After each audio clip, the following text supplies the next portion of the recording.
El deseado de todas las gentes. Capítulo 76. Judas. La historia de Judas presenta el triste fin de una vida que podría haber sido honrada de Dios. Si Judas hubiese muerto antes de su último viaje a Jerusalén, habría sido considerado como un hombre digno de un lugar entre los 12, y su desaparición habría sido muy sentida. A no ser por los atributos revelados al final de su historia, el aborrecimiento que le ha seguido a través de los siglos no habría existido. Pero su carácter fue desenmascarado al mundo con un propósito. Había de servir de advertencia a todos los que, como él, hubiesen de traicionar cometidos sagrados. Un poco antes de la Pascua, Judas había renovado con los sacerdotes su contrato de entregar a Jesús en sus manos. Entonces se determinó que el Salvador fuese prendido en uno de los lugares donde se retiraba a meditar y orar. Desde el banquete celebrado en casa de Simón, Judas había tenido la oportunidad de reflexionar en la acción que había prometido ejecutar, pero su propósito no había cambiado. Por 30 piezas de plata, el precio de un esclavo, entregó al Señor de gloria a la ignominia y la muerte. Judas tenía por naturaleza fuerte apego al dinero, pero no había sido siempre bastante corrupto para realizar una acción como esta. Había fomentado el mal espíritu de la avaricia, hasta que éste había llegado a ser el motivo predominante de su vida. El amor al dinero superaba a su amor por Cristo. Al llegar a ser esclavo de un vicio, se entregó a Satanás para ser arrastrado a cualquier bajeza de pecado. Judas se había unido a los discípulos cuando las multitudes seguían a Cristo. La enseñanza del Salvador conmovía sus corazones, mientras pendían arrobados de las palabras que pronunciaba en la sinagoga, a orillas del mar o en el monte. Judas vio a los enfermos, los cojos y los ciegos acudir a Jesús desde los pueblos y las ciudades. Vio a los moribundos puestos a sus pies. Presenció las poderosas obras del Salvador al sanar a los enfermos, echar a los demonios y resucitar a los muertos. Sintió en su propia persona la evidencia del poder de Cristo. Reconoció la enseñanza de Cristo como superior a todo lo que hubiese oído. Amaba al gran Maestro y deseaba estar con él. Sintió un deseo de ser transformado en su carácter y su vida, y esperó obtenerlo relacionándose con Jesús. El Salvador no rechazó a Judas, le dio un lugar entre los 12. Le confió la obra de un evangelista, le dotó de poder para sanar a los enfermos y echar a los demonios. Pero Judas no llegó al punto de entregarse plenamente a Cristo. No renunció a su ambición mundanal o a su amor al dinero. Aunque aceptó el puesto de ministro de Cristo, no se dejó modelar por la acción divina. Creyó que podía conservar su propio juicio y sus opiniones, y cultivó una disposición a criticar y a acusar. Judas era tenido en alta estima por los discípulos y ejercía gran influencia sobre ellos. Tenía alta opinión de sus propias cualidades y consideraba a sus hermanos muy inferiores a él en juicio y capacidad. Ellos no veían sus oportunidades, pensaba él, ni aprovechaban las circunstancias. La Iglesia no prosperaría nunca con hombres tan cortos de vista como directores. Pedro era impetuoso, obraba sin consideración. Juan, que atesoraba las verdades que caían de los labios de Cristo, era considerado por Judas como mal financista.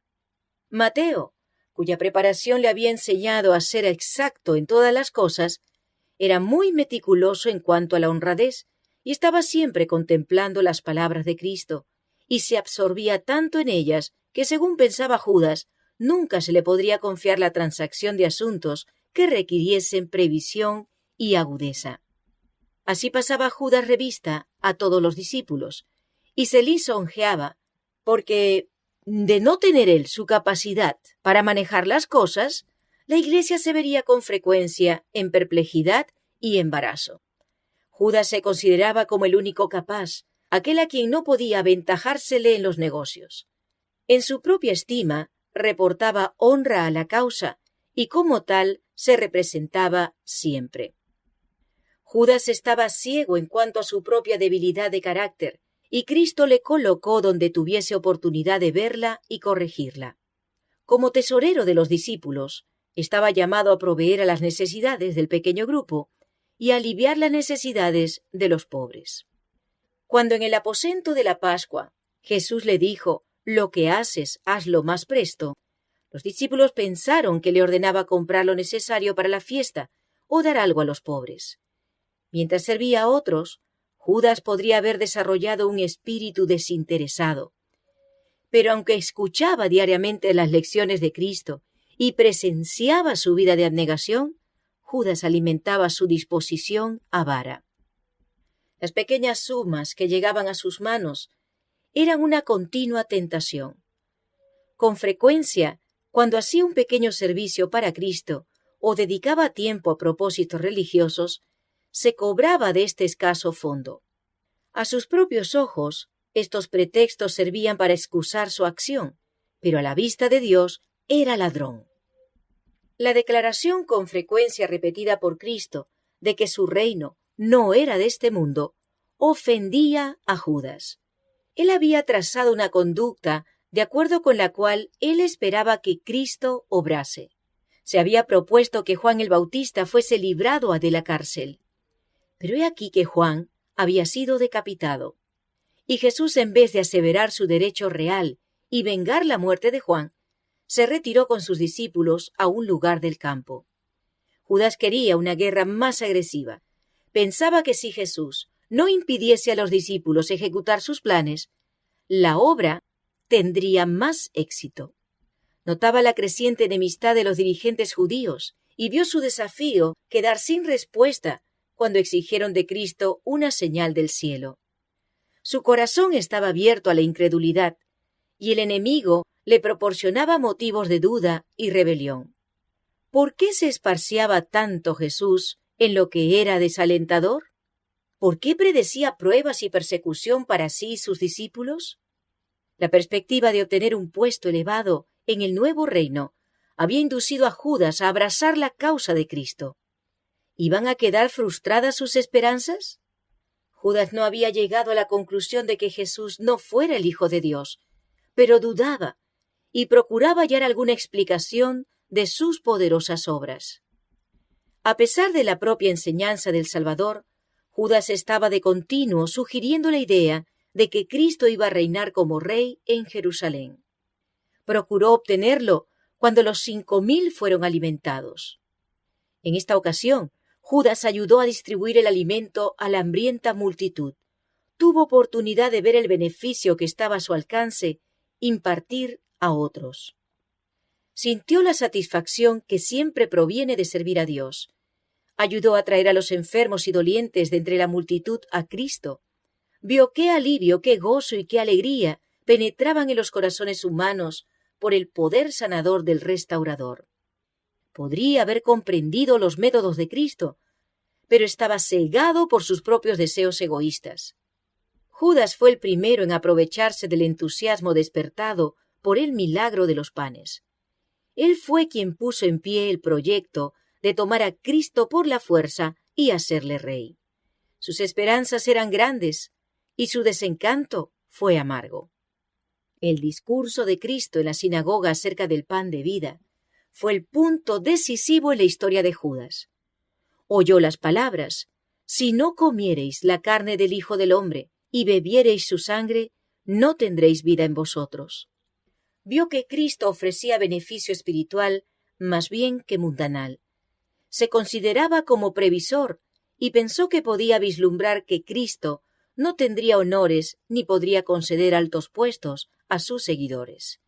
Resolvió no unirse tan íntimamente con Cristo que no pudiese apartarse. Quedaría a la expectativa, y así lo hizo. Desde ese tiempo expresó dudas que confundían a los discípulos. Introducía controversias y sentimientos engañosos, repitiendo los argumentos presentados por los escribas y fariseos contra los asertos de Cristo. Todas las dificultades y cruces, grandes y pequeñas, las contrariedades y aparentes estorbos para el adelantamiento del Evangelio, eran interpretados por Judas como evidencias contra su veracidad. Introducía pasajes de la Escritura que no tenían relación con las verdades que Cristo presentaba. Estos pasajes, separados de su contexto, dejaban perplejos a los discípulos y aumentaban el desaliento que constantemente los apremiaba. Sin embargo, Judas hacía todo esto de una manera que parecía concienzuda. Y mientras los discípulos buscaban pruebas que confirmasen las palabras del gran maestro, Judas los conducía, casi imperceptiblemente, por otro camino. Así, de una manera muy religiosa y aparentemente sabia, daba a los asuntos un cariz diferente del que Jesús le había dado, y atribuía a sus palabras un significado que él no les había impartido. Sus sugestiones excitaban constantemente un deseo ambicioso de preferencia temporal, y así apartaban a los discípulos de las cosas importantes que debieran haber considerado. La disensión en cuanto a cuál de ellos era el mayor era generalmente provocada por Judas. Cuando Jesús presentó al joven rico la condición del discipulado, Judas sintió desagrado. Pensó que se había cometido un error. Si a hombres como este joven príncipe podía relacionárselos con los creyentes, ayudarían a sostener la causa de Cristo. Si se le hubiese recibido a él, Judas, como consejero, pensaba, podría haber sugerido muchos planes ventajosos para la pequeña iglesia. Sus principios y métodos diferirían algo de los de Cristo, pero en estas cosas se creía más sabio que Cristo. En todo lo que Cristo decía a sus discípulos, había algo con lo cual Judas no estaba de acuerdo en su corazón.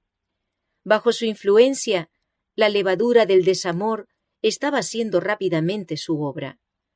Los discípulos no veían la verdadera influencia que obraba en todo esto, pero Jesús veía que Satanás estaba comunicando sus atributos a Judas y abriendo así un conducto por el cual podría influir en los otros discípulos. Y esto Cristo lo declaró un año antes de su entrega. «¿No he escogido yo a vosotros 12?» dijo, «y uno de vosotros es diablo?»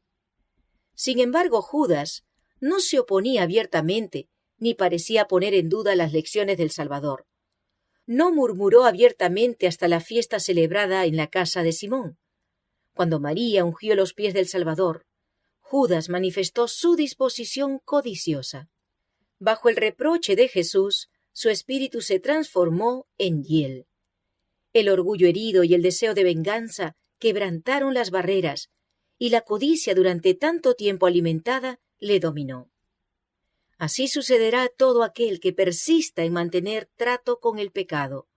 Cuando no se resisten y vencen los elementos de la depravación, responden ellos a la tentación de Satanás, y el alma es llevada cautiva a su voluntad. Pero Judas no estaba completamente empedernido. Aun después de haberse comprometido 2 veces a traicionar al Salvador, tuvo oportunidad de arrepentirse. En ocasión de la cena de Pascua, Jesús demostró su divinidad revelando el propósito del traidor. Incluyó tiernamente a Judas en el servicio hecho a los discípulos. Pero no fue oída su última súplica de amor.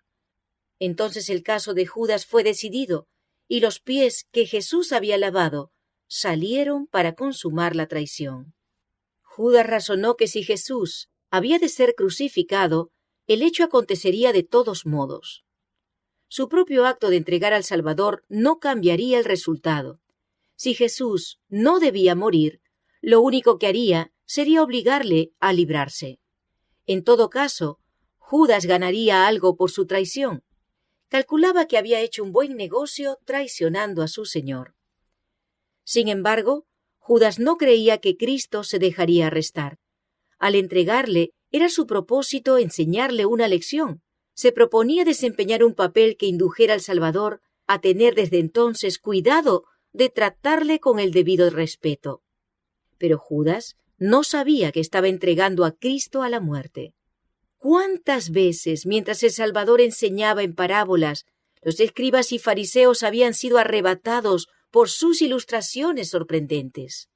¿Cuántas veces habían pronunciado juicio contra sí mismos? Con frecuencia, cuando la verdad penetraba en su corazón, se habían llenado de ira y habían alzado piedras para arrojárselas. Pero vez tras vez había escapado. Puesto que había escapado de tantas trampas, pensaba Judas, no se dejaría ciertamente prender esta vez tampoco. Judas decidió probar el asunto. Si Jesús era realmente el Mesías, el pueblo por el cual había hecho tanto se reuniría en derredor suyo y le proclamaría rey. Esto haría decidirse para siempre a muchos espíritus que estaban ahora en la incertidumbre. Judas tendría en su favor el haber puesto al rey en el trono de David. Y este acto le aseguraría el primer puesto, el siguiente a Cristo en el nuevo reino. El falso discípulo desempeñó su parte en la entrega de Jesús. En el huerto, cuando dijo a los caudillos de la turba, «Al que yo besare, aquel es, prendedle», creía plenamente que Cristo escaparía de sus manos. Entonces, si le inculpaban, diría, ¿no os había dicho que lo prendieseis? Judas contempló a los apresadores de Cristo, mientras actuando según sus palabras, le ataban firmemente. Con asombro vio que el Salvador se dejaba llevar. Ansiosamente le siguió desde el huerto hasta el proceso delante de los gobernantes judíos. A cada movimiento esperaba que Cristo sorprendiese a sus enemigos, presentándose delante de ellos como Hijo de Dios, y anulando todas sus maquinaciones y poder. Pero mientras hora tras hora transcurría y Jesús se sometía a todos los abusos acumulados sobre él, se apoderó del traidor un terrible temor de haber entregado a su maestro a la muerte. Cuando el juicio se acercaba al final, Judas no pudo ya soportar la tortura de su conciencia culpable. De repente, una voz ronca cruzó la sala, haciendo estremecer de terror todos los corazones. «¡Es inocente! ¡Perdónale, oh Caifás!». Se vio entonces a Judas, hombre de alta estatura, abrirse paso a través de la muchedumbre asombrada. Su rostro estaba pálido y desencajado, y había en su frente gruesas gotas de sudor. Corriendo hacia el sitial del juez, arrojó delante del sumo sacerdote las piezas de plata que habían sido el precio de la entrega de su señor. Asiéndose vivamente del manto de Caifás, le imploró que soltase a Jesús, y declaró que no había hecho nada digno de muerte. Caifás se desprendió airadamente de él, pero quedó confuso y sin saber qué decir. La perfidia de los sacerdotes quedaba revelada. Era evidente que habían comprado al discípulo para que traicionase a su maestro. «¡Yo he pecado!», gritó otra vez Judas, «entregando la sangre inocente». Pero el sumo sacerdote, recobrando el dominio propio, contestó con desprecio, «¿Qué se nos da a nosotros? Viéralos tú». Los sacerdotes habían estado dispuestos a hacer de Judas su instrumento, pero despreciaban su bajeza. Cuando les hizo su confesión, lo rechazaron desdeñosamente. Judas se echó entonces a los pies de Jesús, reconociéndole como Hijo de Dios y suplicándole que se librase. El Salvador no reprochó a su traidor. Sabía que Judas no se arrepentía. Su confesión fue arrancada a su alma culpable por un terrible sentimiento de condenación en espera del juicio. Pero no sentía un profundo y desgarrador pesar por haber entregado al Inmaculado Hijo de Dios y negado al Santo de Israel. Sin embargo, Jesús no pronunció una sola palabra de condenación. Miró compasivamente a Judas y dijo, «Para esta hora he venido al mundo». Un murmullo de sorpresa corrió por toda la asamblea. Con asombro presenciaron todos la longanimidad de Cristo hacia su traidor. Otra vez sintieron la convicción de que ese hombre era más que mortal. Pero si era el Hijo de Dios, se preguntaban, ¿por qué no se libraba de sus ataduras y triunfaba sobre sus acusadores? Judas vio que sus súplicas eran vanas y salió corriendo de la sala exclamando, «¡Demasiado tarde! ¡Demasiado tarde!». Sintió que no podía vivir para ver a Cristo crucificado y desesperado salió y se ahorcó. Más tarde, ese mismo día, en el trayecto del tribunal de Pilato al Calvario, se produjo una interrupción en los gritos y burlas de la perversa muchedumbre que conducía a Jesús al lugar de la crucifixión. Mientras pasaban por un lugar retirado, vieron al pie de un árbol seco el cuerpo de Judas. Era un espectáculo repugnante. Su peso había roto la soga con la cual se había colgado del árbol. Al caer, su cuerpo había quedado horriblemente mutilado y los perros lo estaban devorando. Sus restos fueron inmediatamente enterrados, pero hubo menos burlas entre la muchedumbre, y más de uno revelaba en su rostro pálido sus pensamientos íntimos. La retribución parecía estar cayendo ya sobre aquellos que eran culpables de la sangre de Jesús.